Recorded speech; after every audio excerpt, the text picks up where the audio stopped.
For today's video, ipapakita ko kung ano-ano ang mga nilalagay kong pampalasa sa binebenta kong tokwa araw-araw. Kailangan natin ng itlog, breading mix at syempre ang ating tokwa. Pinagburan ko ito ng magic sarap at ginisa mix kanina. Kinat ko ito into cubes. Ibabad muna natin sa itlog, patapos ilagay natin sa breading mix. Mabenta nga ito kahit sa mga bata. Sa halagang 20 pesos, may 10 pieces na tokwa ka na. Pagkatapos ngang malagyan ng breading mix, ready na para iprito para maibenta na. Ang dami ko ngang nagawa.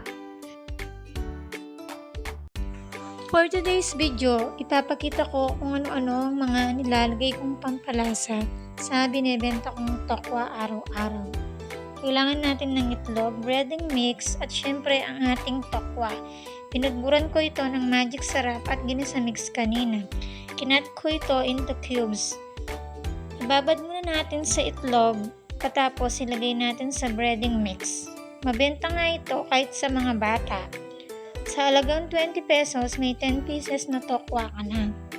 Pagkatapos ngang malagyan ng breading mix, ready na para iprito para maibenta na. Ang dami ko ngang nagawa.